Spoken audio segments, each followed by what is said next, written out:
6 pelaku pembunuhan dan mutilasi layak disebut teroris, harus hukuman mati.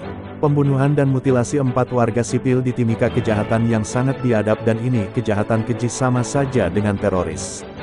Bukan hanya di Timika tetapi penyiksaan dan kekerasan terhadap 3 warga sipil di Mapi berujung 1 orang meninggal dunia atas nama Bruno Anonim Kimco.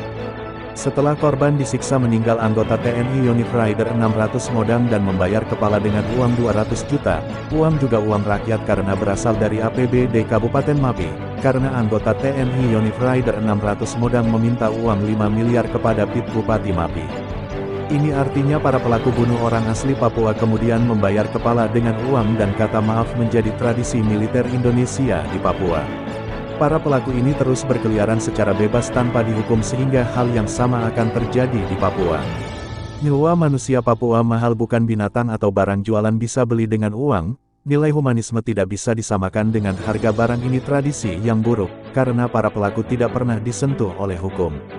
Manusia selalu peduli dengan sesama manusia dan realitas objektif lingkungan dia tinggal. Sementara hewan tidak pernah peduli atas realitas, selalu rasa nyaman dan buta melihat ancaman yang datang. Tetapi tidak semua binatang buta, ada bintang yang juga selalu peka terhadap perempuan situasi sehingga selalu mencari tempat aman untuk selamatkan diri. Kembali pilihan hidup, jika kita manusia maka kita akan hidup, tetapi kita jadi bintang maka kita akan mati. Pembunuhan, mutilasi dan penyiksaan di Timika dan Mapi untuk saat ini, besok lagi akan ada pembunuhan lagi di tempat lain. Kasus pembunuhan dan mutilasi di Timika ini saya pikir satu operasi khusus untuk mengurangi jumlah orang asli Papua, namun terbongkar keburukan dan kejahatan kemanusiaan di Papua selama ini. Selama ini pembunuhan dan penemuan mayat sering terjadi di Papua, ini mulai terlihat di publik. Belum lagi pembunuhan secara sistematis, masif dan terstruktur melalui rumah sakit, melalui minuman keras dan penyakit HIV/AIDS di Papua. Pembunuhan dan mutilasi di Timika perlu penyelidikan mendalam apakah keterlibatan institusi negara atau tidak. Untuk para pelaku bukan hanya diadili kode etik di pengadilan militer namun harus diadili melalui pengadilan umum agar ada transparansi penegakan dan supremasi hukum yang adil. Para pelaku harus dipecat secara tidak terhormat dari anggota TNI dan harus hukuman mati.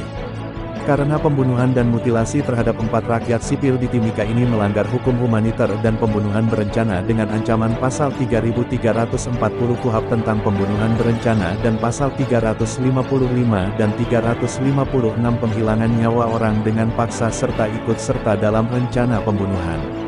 Lebih biadab dan tidak manusiawi, ada tindakan mutilasi dilakukan oleh 8 anggota TNI dan 3 orang warga sipil ikut terlibat, adalah kejahatan kemanusiaan dan tidak jauh beda tindakan teroris.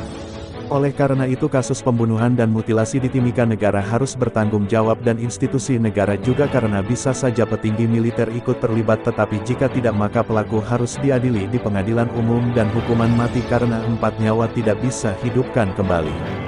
Ones Suhuniap, Jubir Nasional KNPB.